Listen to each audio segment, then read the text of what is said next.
Hi hello నమస్తే welcome to our channel Telugu రాజ్యం. నేను మీ రామ్. తీన్మార్ మల్లన్న. ఈయన పేరు పెద్ద పరిచయం అక్కర్లేదు, మీ అందరికీ తెలిసే ఉంటుంది. అయితే ఈ మధ్యకాలంలో సోషల్ మీడియాలో తరచూ కనపడుతూ ఉన్నారు. అయితే ముఖ్యంగా మొన్న ఒక ప్రెస్ మీట్కి సంబంధించి ఒక సినిమా దానికి సంబంధించి ఆయన మాట్లాడుతూ పుష్ప చిత్రాన్ని టార్గెట్ చేసి మాట్లాడడం జరిగింది. పుష్ప లాంటి చిత్రానికి నేషనల్ అవార్డు ఏంటి, ఆ క్యారెక్టర్కి నేషనల్ అవార్డు ఇవ్వడం ఏంటి అంటూ ఆయనైతే మాట్లాడాడు. అయితే అది చాలదు అన్నట్టుగా మొన్న ఏదైతే సంధ్యా థియేటర్ దగ్గర ఘటన ఉందో దానికి సంబంధించి అల్లు అర్జున్ విమర్శిస్తూ ఒక మాట అన్నాడు. అంతటితో ఊరుకున్నాడంటే అది కూడా కాదు, దాటి జానీ మాస్టర్ ఏదైతే ఈ నేషనల్ అవార్డు ఉందో దీన్ని కూడా అల్లు అర్జునే దగ్గరుండి మరి రానివ్వకుండా చేశాడు అని అయితే కొన్ని మాటలు మాట్లాడడం జరిగింది. దానికి సంబంధించి ఒక వీడియో అయితే సోషల్ మీడియాలో బాగా సర్క్యులేట్ అవుతుంది. ఒకసారి ఆ వీడియో ప్లే చేసే ప్రయత్నం చేస్తాను. జస్ట్ ఆ వాయిస్ ఒకసారి క్లియర్గా వినండి. 2019లో ఘటన జరిగితే 2023లో కేసు పెట్టి జైలుకు పంపినప్పుడు మీ ట్వీట్లు ఎట్టుపోయినాయి. జానీ మాస్టర్ విషయంలో జాతీయ అవార్డు మన తెలుగు నేషనల్ జాతీయ అవార్డు నా కుక్కనికే ఉండాలి, గానికి వస్తుందా అని చెప్పి కుట్ర పన్నిన దాంట్లో అల్లు అర్జున్ లేడా? జానీ మాస్టర్ జైలుకు పోవడానికి అల్లు అర్జున్ కుట్ర ఉందా లేదా? ఆయనకు మధ్యంతర బెయిల్ కోర్టు ఇస్తే వెంటనే నేషనల్ అవార్డు వెనక్కి తీసుకోండి అని చెప్పి లేఖ రాసింది వీళ్ళు కాదా? నిందితునికి రైట్ విన్నారు కదా. సో ఇది దీనికి సంబంధించి ఒక మంచి వివరణ, పూర్తి విశ్లేషణ మనం దాసరి విజ్ఞాన్ గారిని అడిగి తెలుసుకుందాం. నమస్తే అన్న. నమస్తే. విన్నారా? రైట్. సో దీని మీద మీ అభిప్రాయం ఏంటి? బేసిక్గా ఇతనిలో ఉన్న ప్రాబ్లం ఇదే. ఈయన ఏంటో కానీ డైరెక్ట్గా ఎలిగేషన్స్ పాస్ చేస్తాడు. ఇప్పుడు లేడా లేడా అంటే ఉన్నాడే కదా, నువ్వు చూసావా అంటే అక్కడ జరిగిన ఇన్సిడెంట్ అదే. అల్లు అర్జున్ దగ్గర ఉండి నేషనల్ అవార్డు కమిషన్ దగ్గరకు ఓ రోజు ఫ్లైట్ వేసుకొని వెళ్ళి నో వాడికి ఇవ్వద్దు ఇదిగో నీకో 50 కోట్లు నీకో 50 కోట్లు అంటే చెప్తున్నారు. అదే ఇప్పుడు లెటర్ రాశాడు, allegation was passed. Letter A డబ్బాలో పోస్ట్ అయింది, ఏ కొరియర్ ద్వారా వాళ్ళకి అందింది, అది వాళ్ళు చదివి ఎస్ క్యాన్సల్ ద అవార్డు అన్నారు. ఇది కదా కావాల్సింది. అసలు అల్లు అర్జున్ కాదు జానీ మాస్టర్కి అవార్డు ఎందుకు క్యాన్సిల్ అయింది అనేది చెప్తా. గతంలో కూడా మనం మాట్లాడుకున్నాం. నడిగర్ సంఘం వాళ్ళకి తమిళంలో అప్పుడప్పుడే మలయాళంలో అందరి మీద ఎలిగేషన్స్ పాస్ అవుతా మొత్తం అసోసియేషనే పడిపోయింది. అందరు రాజీనామాలు చేశారు.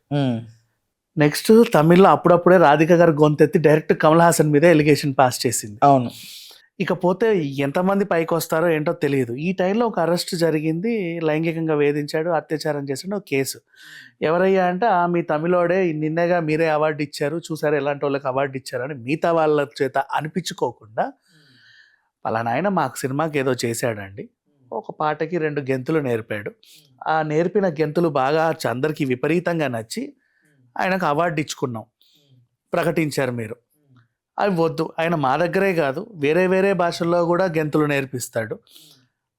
ఆయా వేరే రాష్ట్రంలో జరిగిన ఇన్సిడెంట్ మా మీద పడుతుంది. ప్లీజ్ దయచేసి కావాలంటే ఆ భాషలో ఏ భాషలో అయితే ఆయన మీద ఎలిగేషన్ పాస్ అయిందో అక్కడ కూడా ఆయన చాలాసార్లు మంచి పాటలకి గెంతులు నేర్పిన సందర్భాలు ఉన్నాయి. అందులో ఒకటి సెలెక్ట్ చేసుకొని ఇచ్చుకోండి, దయచేసి మాకొద్దు అనిందా అని వాళ్ళు అనుకుంటే అది క్యాన్సిల్ అయింది, అంతే. ఇకపోతే ఈయన గురించి మాట్లాడదాం. బేసిక్గా ఈ పెద్ద మనిషి ప్రతిసారి నాకు ఈయన నచ్చడు. ఆయన way of thinking out of the box ఉంటుంది ఎప్పుడు కూడా. అంటే నోరుంది కదా వాగితే ఎవడైనా సరే వింటారు కదా. ఒక న్యూస్ని ఆవేశంగా ఇట్లా చెప్తారు. ఎట్లా అంటే బయట అన్య మతస్థులు ప్రచారం చేస్తారు చూడు, మైండ్స్ మార్చడానికి, మార్చడానికి చైన్ మార్కెటింగ్ వాళ్ళు చూస్తారు చూడు. ఈరోజు రేపటి రోజు ప్రపంచం మొత్తం ఎక్కడ చూడు ఇదే కనిపిస్తుంది, అందరూ ఇదే వాడుతూ ఉంటారు, కొనండి అని చెప్తా ఉంటారు చూడు. ఆ టైప్లో ఈయన వార్తలు చెప్తాడు. ఆ వార్త అలా ఎక్కాల మనిషికి, అమ్మో అట్లా జరిగిందా తీయండి కథలు అన్నట్టు ఉండాలన్నమాట. ఆ రేంజ్లో చెప్తా ఉంటాడు. బట్ దాంట్లో అసలు బేసిక్ సెన్స్ ఉండదు. ఏదన్నా ఉంటే మూలాల నుంచి చూసుకోవాలి. నీకు ఏదైతే తెలుసో, నువ్వు ఏదైతే విన్నావో అది నిజం అనుకోండి. నువ్వు నమ్మడమే కాకుండా మిగతా వాళ్ళను కూడా నిజం కాదా, నీకు తెలీదా, నీ కళ్ళ ముందు అల్లు అర్జున్ ఉత్తరం రాయలేదా, నీ ముందే నువ్వే కదా పెన్ను కొనిచ్చావు, అందులో ఏముందో నీకు తెలీదా అన్నట్టు తెలియకుండా చూస్తున్న ఆడియన్ యాక్సెప్ట్ చేస్తున్నట్లే కదా, ఈజ్ యాక్సెప్టింగ్ లాగా ఒప్పిస్తున్నట్లేదు. అట్లాగే ఉంది కదా, అగ్రీ చేస్తాడు. ఇంకా నువ్వు జాతీయ అవార్డు కాదా, నువ్వు కాదా అంటే దాని అర్థం ఏంటి? అవును చెప్పు. నీకు ఒక వార్త తెలిస్తే అటా అన్నాడు తగిలి. ఇప్పుడు మనము ఉన్నాం, బోల్డ్ అనే విషయాలు తెలుస్తాయి, కానీ అటా అంటాం. ఎందుకు అటా? Because we should not pass. మనకు ఒక సోర్స్ ఉంటది, ఏదో వెబ్సైట్ లో ఆర్టికల్ చదువుతాం, అది నిజమా కాదా మనకు తెలియదు రాసినోడు. బట్ దానికి సంబంధించి విశ్లేషిస్తుంది. ఆ రాసినోడు కూడా అటా అనే రాస్తారు, కానీ ఇప్పటివరకు ఎవరు కూడా జడ్జిమెంట్ ఏంటి అసలు? డైరెక్ట్ గా నువ్వు కాదా, మన ముందే కదా, నువ్వు నేను పక్కన కూర్చుంటేనే కదా అల్లు అర్జున్ ఉత్తరం రాసింది. ఆ పాయింట్లన్నీ మనం డిస్కస్ చేసే కదా రాసాం. బట్ ఇక్కడ పాయింట్ ఏంటంటే రేవంత్ రెడ్డి గారిని ఇంప్రెస్ చేసే ప్రక్రియలో భాగంగా ఇలా మాట్లాడుతున్నారేమో. బికాస్ రేవంత్ రెడ్డి గారు అయితే ఆ పార్టీలో ఉన్నారో, సోకాల్డ్ పార్టీ, సో ఆయన మెయిన్ ఇప్పుడు చీఫ్ మినిస్టర్గా ఉన్నారు. సో ఆయన ఏదైతే ఒక ఎలిగేషన్ పాస్ చేశాడో ఒక ఇంటర్వ్యూలో బన్నీ మీద, సో ఆ ఎలిగేషన్ రిలేటెడ్గా మనం మాట్లాడేస్తే మనం ఆ స్థాయి వ్యక్తులతో కొంచెం పోల్చుకున్నట్లు వాట్ ఎవర్ ఇట్ మేబీ ఆయన ఏం ఫీల్ అయ్యాడు. అదైతే యాజ్ యూజువల్గా మొహంలో కనబడుతుంది. అంటే ఏదో లాభం లేనిది ఈయన ఏ పనులు చేయడు. ఇప్పుడు ఈయన గురించే 2 నిమిషాలు మాట్లాడుకుందాం, తర్వాత ఈయన పాస్ చేసిన ఉత్తరం గురించి మాట్లాడదాం. బేసిక్గా మా మమ్మీకి పర్సనల్గా ఈయన సహాయం చేశాడు, మా ఊరు వచ్చి మరి బెల్లంపల్లి. మా మమ్మీకి ఏదో సమస్య వస్తే పాపం నిలబడ్డాడు. అప్పుడు మా మమ్మీ నా గురించి చాలా గొప్పగా చెప్తుంటే పర్లేదులే అనుకున్నా. నేను నా చూపులతో చూసేది, ఇప్పుడు నేను కూడా ఆయన ఉన్న ఇండస్ట్రీలోనే కదా చచ్చింది. వార్తలు మనం చూసేది వేరు, ఈయన అర్థం చేసుకునే కోణం వేరు. అసలు ఏంటో అర్థం కాదు. మళ్ళీ ఆయన అర్థం చేసుకున్న దరిద్రాన్ని అసలు జనాలకి చెప్పడంలో మాత్రం అసలు ఎలా చెప్తాడంటే అలా చెప్తాడు. ఇప్పుడు చూడు, కంట్రీ డిలైట్ పాలు, మళ్ళీ ఈయనలో ఇంకో స్వార్థం ఉంది చూడు. కంట్రీ డిలైట్ పాలు దేశమంతటా యాడ్లు వేస్తుంది. యూట్యూబ్ ఇన్ఫ్లుయెన్సర్లను కూడా పిలిచి మేము ఇది వాడాము చూడండి అని చెప్పి, మీ కూడా చూడండి అని చూపిస్తారు. అందరికి యాడ్లు ఇస్తున్నారు, మనకెందుకు ఇవ్వద్దు అని చెప్పేసి వీళ్ళకు ఆలోచన వచ్చింది. వాడు ఎందుకో ఇవ్వనన్నాడు, ఎక్కడో చెడింది, నువ్వు అడిగినంత చిల్లర ఇవ్వలేదో, సంథింగ్ వాజ్ హ్యాపెండ్. అంటే లేదండి మేము ఇంతే ఇస్తాం. మామూలు వాళ్ళకి అంత ఇస్తాం మేము, అసలు మా సబ్స్క్రైబర్స్ నువ్వు కనీసం అది కన్సిడర్ చేయాలి. లేదండి మా మార్కెటింగ్ బడ్జెట్ ఇంతే, లేదు మనం డీల్ క్యాన్సిల్ చేసుకుందాం. హర్ట్ అయ్యాడు ఎక్కడో. ఆ చిల్లర గొడవకి ఏం చేశాడు తెలుసా, కంట్రీ డిలైట్ పాలని నెగిటివ్ చేశాడు. అదంతా ఏదో విషయం అంట. అసలు దేశంలో ఎన్ని గేదెలు ఉన్నాయో మీకు తెలుసా? నాకు తెలుసు. ఇన్ని గేదెలు ఉన్నాయి, ఇన్ని గేదెలు రోజు పాలు ఇస్తే ఇన్ని పాలు వస్తాయి. కానీ వీళ్ళ దగ్గర ఇన్ని పాలు ఉన్నాయి అంటే ఎక్కడి నుంచి వచ్చాయి, ఏం చేశారు వీళ్ళు? పాలని తయారు చేస్తున్నారు, ఏదో రసాయనాలు కలుపుతున్నారు అని చెప్పేసి ఊకదంపుడు చేశాడు ఒక వారం అంతా. ఇప్పుడు ఆయన నువ్వు పాడు చేయాల్సిన అవసరం లే, పాపం వాడు కంట్రీ డిలైట్ మనకి అందరికీ తెలిసిందే. మనం చాలా ఛానల్స్ టూర్ కూడా చేశాయి వాళ్ళ పరిశ్రమని. పెద్దగా ఏదో పెట్టుకున్నాడు సరంజామా, దాన్ని అంతా ఏదేదో చేసి ప్యూర్ పాలని ఫార్మ్ టు హోమ్ ఇవ్వాలనుకున్నాడు. బయట అమ్మట్లే, ఆయన కాన్సెప్ట్ అది. దుకాణాలకు ఇవ్వకుండా యాప్ పెట్టుకొని ఇంటింటికి సరఫరా అథెంటిక్గా. ఆ పాలతో పాటు కొబ్బరి బొండాలు ఇచ్చాడు. కొబ్బరి బొండాలు పాలు క్లిక్, ఇంటి ముందు కొబ్బరి బొండం వస్తుంది మోసుకు రాకుండా, బాలా ఈ 2 క్లిక్ అయ్యేసరికి చిన్నగా టమాటాలు, పచ్చిమిర్చి అవి కూడా పెట్టాడు, వెజిటబుల్స్ కూడా. దీంతో పాటు 4 పళ్ళు కూరగాయలు ఉంటే నిత్యావసర సరుకులు కూడా ఉంటే బాగుంటుంది కదా అని చెప్పి ఇది. నువ్వు రాత్రి ఆర్డర్ చేసావనుకో పొద్దున్న లేసి గుమ్మం ముందు ఉంటాయి, కత్తిరించుకొని వాడుకోవడమే అన్ని. ఈ కాన్సెప్ట్తో ఆయన ఎదుగుతున్నాడు పాపం. మామూలుగా బురద చల్లల, దేనికి బురద చల్లాల్సిన, ఈయన ఎందుకు పట్టాడు అబ్బా కంట్రీ డిలైట్ మీద అని మనమో కోణంలో వెళ్ళి అడిగితే వాళ్ళు చెప్పుకున్నారు, మేము ఇంత చిల్లరకి వాళ్ళ యాడ్కి వీళ్ళే అప్రోచ్ అయ్యారు, ఊరందరికి ఇస్తున్నావు నాకెందుకు ఇవ్వని. దానికి అప్రోచ్ అయితే వాళ్ళు కూడా పాపం ప్రమోషన్స్లో భాగంగానే ఉన్నారు. ఇప్పుడు చిరంజీవి గారిని పెట్టుకొని చేసుకున్నారు బ్రాండ్ అంబాసిడర్ చిరంజీవి. మన బిగ్ బాస్ అంతా చూడలా, కానీ నెలకోసారి వచ్చారు బిగ్ బాస్ హౌస్కి, టాస్క్లు ఇచ్చి కంట్రీ డిలైట్ పాలని 4 days ఫ్రీ అనేదో ఉంది కదా. ఇంత నీట్గా వాళ్ళు ప్రమోట్ చేయాలంటే వాళ్ళ ప్రమోషన్ స్థాయి పెంచుకుంటున్నారు. వీళ్ళేమో ఇప్పుడు నువ్వు చిరంజీవికి ఎంత ఇస్తావో నాకు అంతే ఇవ్వు, నేను కూడా చిరంజీవితో ఈక్వల్ అనే లెవెల్లో ఫీల్ అవుతున్నారు. వాడేమో నేను ఇవ్వను అన్నాడు, అర్థం చూసుకో అన్నాడు. నీకు మండేసరికి ఏం చేస్తావు, ఉండురా నీ వ్యాపారాన్ని నేనేం చేస్తాను అని చెప్పి పగ పెట్టుకొని ఆ వ్యాపారాన్ని దించాడు. ఇప్పుడు ఈ క్యారెక్టర్ ఇంకా దేని గురించి మాట్లాడినా అథెంటిసిటీ లేనట్టేగా. బికాజ్ ఒక ఇన్సిడెంట్ జరిగిన తర్వాత నువ్వు నిజంగా ఒక దానికి సమస్య గురించి పోరాడితే కూడా నీకు వాల్యూ లేదు కాబట్టి నువ్వు మాట్లాడే సమస్యని కూడా ఎవరు పట్టించుకోరు. నువ్వు ఇప్పుడు ఏంటి అల్లు అర్జున్ మీద పడ్డావు, ఎందుకు పడ్డావు? ఇక్కడ కూడా మళ్ళీ నీకు స్వార్థమే. ఇండస్ట్రీ మొత్తం అల్లు అర్జున్ ఇంటికి వెళ్ళింది అంటే రేవంత్ రెడ్డి ఏమైనా తప్పు చేశాడా, రేవంత్ రెడ్డి గ్రాఫ్ పడిపోయిందా, రేవంత్ రెడ్డి అట్టయిందా ఇట్టయిందా అని చెప్పి అందరు మాట్లాడుకుంటున్నారు. మాట్లాడినప్పుడు ఈ టైంలో రేవంత్ రెడ్డిని నిమిరితే మనకంటూ జస్ట్ ఒక ఇట్లా నవ్వుతాడు కదా అని, 4 పళ్ళన్నా మనల్ని చూసి నవ్వవా అన్న చిన్న పుణ్యం కకృతితోని ఏం చేసావు, పుష్ప మీద పడ్డావు. నవ్వు ఇప్పుడు నీకు నిజంగా అదేంటిది జర్నలిజం తెలిసిన బేసిక్ జర్నలిజం చదువుకొని రాలా, ఓ వేషం కట్టి ఒక యాసలో ఆయన కూర్చోబెట్టారు, ఓ వేషం కట్టి. ఆ వేషంకి కొంచెం అప్పట్లో ఆ ఛానల్కి ఆ వేషంతో పాటు ఇంకో 2 యాంకర్లు వాళ్ళు ఉంటుంది, అది కొంచెం ఫేమస్ అయింది. ఆ ఫేమస్ అయిన తర్వాత ఆ పేరుని తగిలించుకొని తిరుగుతున్నారు రోడ్డెక్కి. జర్నలిస్ట్ అయితే కాదు కదా బేసిక్. నువ్వు ఈనాడు జర్నలిజం స్కూల్లోనో ఓయూలోనో కేయూలోనో ఇంకేదన్నా యూలోనో నువ్వు చదివిన జర్నలిస్ట్ అయితే కాదు 100% అది. బికాజ్ నీకు జర్నలిజం నాలెడ్జ్ ఉన్నవాడేవాడు ఇంత చండాలంగా వాగడు.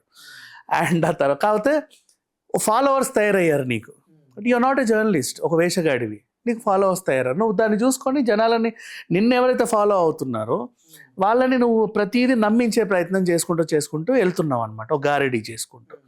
నా వాట్ హ్యాపెండ్, ఇప్పుడు అల్లు అర్జున్ ఉత్తరం రాస్తే నేషనల్ అంటే ఇప్పుడు గవర్నమెంట్ వేస్ట్, మోడీ సర్కార్ వేస్ట్. వీళ్ళు నేషనల్ అవార్డ్స్ ప్రకటించిన తర్వాత అదే నేషనల్ అవార్డు కూడా ఇన్ఫ్లుయెన్స్ చేసే అంత ఉందా బన్నీకి అనేది నాకు అంత బన్నీకి ఉందన్నమాట. ఇప్పుడు ఆపాడు అంటే ఇంకొక రకంగా ఇంకొక ఫేక్ ఎలిగేషన్ ఏంటంటే వన్స్ ఆపగలిగే సత్తా ఉంటే తెచ్చుకునే సత్తా కూడా ఉన్నట్టే కదా మరి. అందుకే ఈయన తెచ్చుకుంటాడు, ఉత్తరం రాసే కానీ ఈయనకు అవార్డు ఇచ్చారు. అందుకే ఇప్పుడు అంత కష్టపడి తెచ్చుకుని వేస్ట్ అవుతుంది కదా. మరి నేషనల్ స్థాయిలో ఇంత ఇన్ఫ్లుయెన్స్ ఉన్నాడు అరెస్ట్ అయ్యి జైలుకి ఎందుకు వెళ్ళాడు? పోలీసులు తలుపులు తట్టుకుంటున్నారుగా. మరి ఇక్కడ ఏమైపోయింది లాజిక్? దానికంటే ఒక రీజన్ వాళ్ళు చెప్పారు, అక్కడ ప్రాణం పోయింది కూడా మేము అరెస్ట్ చేసామని. అరెస్ట్లు అందరూ చేస్తారు, ఎవరి మీద నా మీద కేసు పెట్టినా నన్ను వచ్చి కూడా అరెస్ట్ చేస్తారు. కానీ కోర్టులో ఏం చెప్తారంటే అది ఎంతవరకు దాంట్లో న్యాయం ఉందనేది న్యాయస్థానం చూసి ఇతని తప్పు లేదని చెప్పి విడుదల చేస్తారు. వీళ్ళు ఏంటంటే అరెస్ట్ మీదే ఉంటారు. పోలీసులు ఎవరినైనా అరెస్ట్ చేయొచ్చు, అబ్బా నేను నీ మీద కేసు పెడితే నిన్ను కూడా అరెస్ట్ చేయొచ్చు. కానీ నువ్వేం చేసావు నేనేం చేసావు అనేది కోర్టులో తేలుద్ది. అరే ఇతను తప్పు కాదని తెలిసింది కోర్టులో. ఏంటి ఇప్పుడు Bunny as a citizen KBR park లో వాకింగ్ చేసే హక్కు లేదా? ఉంది. ట్యాంక్ బండ్ మీదకి వెళ్ళి కాసేపు అటు ఇటు తిరిగే హక్కు లేదా? శిల్పరామంకి వెళ్ళి బొమ్మలు కొనుక్కునే హక్కు లేదా? హైటెక్స్ ఎగ్జిబిషన్కి వెళ్ళే హక్కు లేదా? లేదా బన్నీకి వండర్లా ఇలా అన్ని తిరిగే హక్కు లేదా? థియేటర్కి వెళ్ళే హక్కు లేదా? సినిమా చూసే సూపర్ మార్కెట్కి వెళ్ళే హక్కు లేదా? యాజ్ ఏ సిటిజన్గా చెప్పు. కాకపోతే యాజ్ ఏ సిటిజన్ నువ్వు బయటకు వస్తుంటే నీ వెనకాల అందరూ వెళ్తున్నారు, అక్కడ ఏదో తొక్కిసలాటలు అవుతున్నాయి అనేది నీకు కంట్రోల్ చేయాల్సింది ఎవరు? బన్నీయా సిస్టమా? బన్నీకే అవసరం. అబ్బా నేను సిటిజన్, నేను పుట్టిన పాపానికి ఇక్కడ దేశంలో తిరిగే హక్కు నీకు వాడికి వెళ్ళందో నాకు కూడా అంతే ఉంది. నేను పొద్దున్న లేస్తే తిరగాలి అంతే. ట్యాంక్ బండ్ దగ్గర హుస్సేన్ సార్ చూసుకుంటే పళ్ళు కూడా తోముకుంటా, నా ఇష్టం. ఆయనకు హక్కు ఉంది, ఎవరు ఆపుతారు? కాకపోతే ఆయన వచ్చి అక్కడ పళ్ళు తోముకుంటే అందరూ ఇట్లా వచ్చేస్తున్నారు ఆయన మీద పడి. అప్పుడు ఇట్లా ఆయన లేచిపోతే అందరు వచ్చి హుస్సేన్ సార్లో దూకేస్తున్నారు. బడి బడి బడి బడి అని ఆయన తప్పించుకుంటాడు, అందరు వెళ్ళి హుస్సేన్ సార్లో పడ్డారు, ఓ 10 మంది పోయారు. ఆయన కారణం కాదు కదా. ఉత్సవాలలో బ్రహ్మోత్సవాల్లో గోదావరి పుష్కరాలబ్బా తొక్కిసలాటలు జరిగాయి, 30 మంది చనిపోయారు. గోదావరిని అరెస్ట్ చేస్తావా? మరి నువ్వు పారినందుకేగా వాళ్ళు వచ్చారు. అసలు నువ్వు అక్కడ లేకపోతే వీళ్ళు వచ్చి పుష్కరాలే చేసుకోరుగా, మరి గోదావరిని అరెస్ట్ చేయవుగా. అలాగే సమ్మక్క సారక్క జాతరలో తొక్కిసలాట జరిగింది, సమ్మక్క సారక్కను అరెస్ట్ చేసావా? నువ్వు జాతర పెట్టబట్టేగా వాళ్ళు వచ్చారు. సేమ్ బండి సినిమా చూడడానికి వెళ్ళారు వాళ్ళు, బట్ వాళ్ళు ప్రాణం లేని వాళ్ళు కదా, వాళ్ళని మనం కన్సిడర్ చేసి మనం ప్రాణం ఉన్న పాపానికి నేను అరెస్ట్ చేసాము, అక్కడ ప్రాణం లేదు కాబట్టి చేయలే. రోడ్డు వేసాడు ఎమ్మెల్యే, రోడ్డు మీద యాక్సిడెంట్ జరిగింది, ఎమ్మెల్యేని అరెస్ట్ చేసావా ఎప్పుడైనా? యాక్సిడెంట్ ఘోర రోడ్డు ప్రమాదం.